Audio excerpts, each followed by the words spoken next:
The price chart of all three major indices, be it Dow Jones, be it NASDAQ, and S&P 500, does indicate a correction alert. And this is, I'm talking about the monthly chart. So, for example, this is the monthly chart of S&P 500, and the fall of the last or one last week has actually made this happen, and which does impact the overall monthly performance of S&P 500. The same thing you can see for NASDAQ as well. The last week's fall actually made the difference, and obviously, I mean, if you see the overall price performance of NASDAQ for a month, it is hardly a 1 point down, completely flat. But if you do look at the price performance of last 1 week, it actually made this happen. Obviously, for Dow Jones, the last week performance. So the last week performance made the entire month chart looks very distressed, and it actually indicates something big. So let us discuss about that. But there are some couple of events, and when you open any business channel on any business news, whatever we have on the front page is basically focused on the geopolitical events and the war conflicts, along with the kind of inflation we have right now across the globe. So it does have an impact, and beyond a certain point, I mean, everybody or every policymaker say that this is not going out of hand and things will become normal. But at the end of the day, when somebody relies on data, and if data is telling something to you, you have to believe it. So let us see what has happened before talking about the market or the charts. The main three indices will be the three major index, and I will explain you what's happening over here. But when you do look at the market close of last Friday, you can clearly see 366 point down for Dow Jones. NASDAQ was up by actually 47 points, and this is what makes the difference. But this does not makes any change as far as the price chart is concerned, and that's where the dilemma lies. Gold now trading above 2016. So I have been talking about gold. If it continues to trade and sustain above 1930 or more, it is actually a breakout. And now you can clearly see that money is moving towards safer assets. Oil is obviously moving higher because of the geopolitical tension and the cuts we have seen from different oil producing companies or countries, rather countries, not companies. And the 10-year yield is okay. It's not falling down. It's consolidating. It's taking its time. It has already touched 5% once, but right now it is taking its time. The VIX is trading very high. I mean, above 15 or 17 is the actual or normal range, above which you will see volatility comes back into the market. So you have lots of things, and now you can see the only thing which is below 5% is US 10-year yield. Apart from that, everything is trading above 5 to 5.25 and 5.5%. So this is the scenario right now, and one notch on the higher side will make things worse. And obviously the dollar index, which is above the breakout level. So when you are looking at the data and when you are looking at the statements, obviously they are not matching. So let us see what is matching and what we can see. I mean, what we can rely on. So this is the weekly chart. Now I'm going to talk about the weekly chart of this is the Dow Jones weekly chart.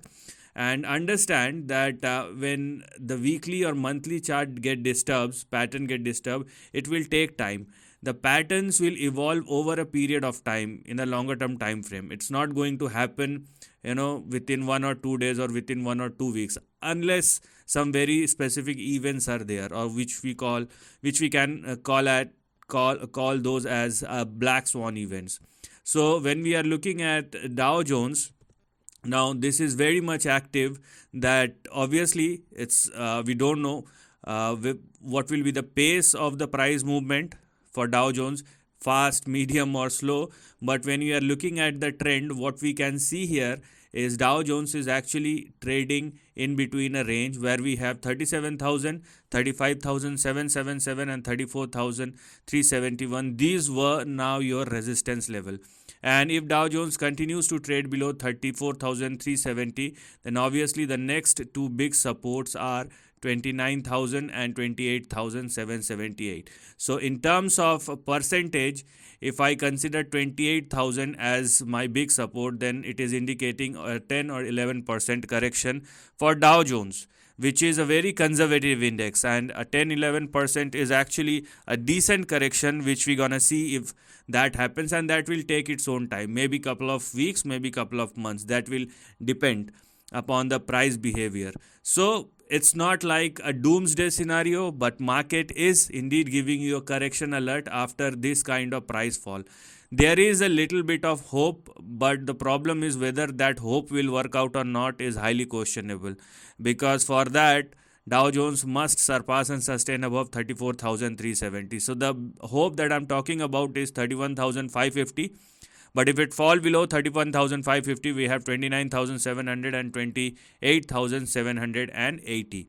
Now let's talk about the NASDAQ. NASDAQ, obviously everybody knows it's a high beta indices, and this is what we can see.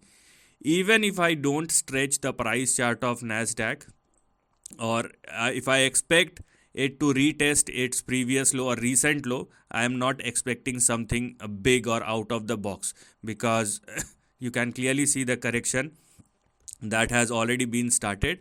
And as I told you, I am talking about the weekly chart. So what I can expect in the upcoming weeks or months is a 19 or really 20% correction. So this is the difference.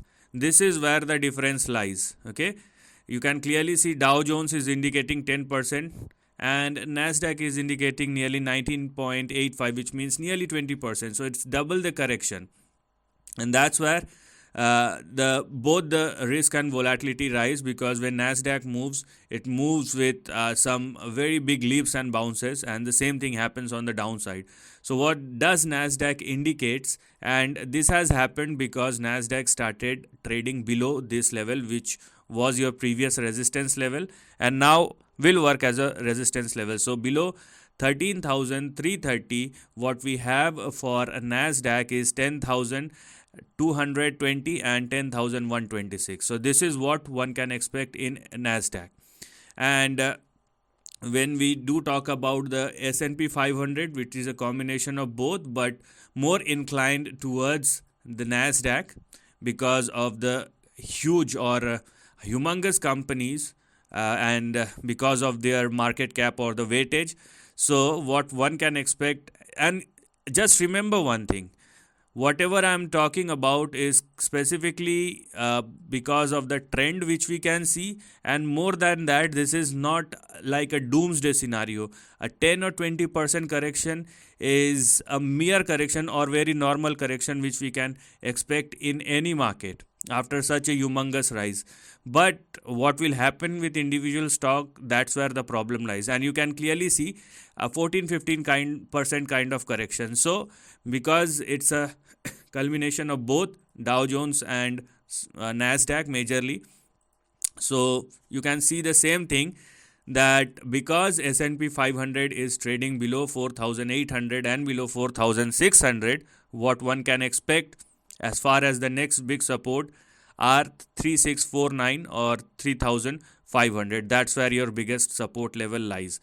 Now the bigger problem will start if all three major indices falls below the support or the stop loss, in this case 3,500, and same will be applicable for both Dow Jones and NASDAQ. So you have to look at it and don't be hurry, because things are not at all looking good, and as I told you, it will take its own time. Bigger trends take time, whether it's a mending process or it's a bending process. So and this is one more level, and below 4347 the actual price movement on the downside started, the official price movement for S&P 500. So we can clearly see the trend is not looking good, and you have to wait and watch what's going to happen in the market. It may not look very big for all the major indices, but it does look big when we look at the individual stocks, and people are holding individual stock. Obviously nobody is experienced in the market, but these are the testing times which one must understand and follow with a bit more discipline and learn from their experiences. So this is the end of the video. Thanks for watching.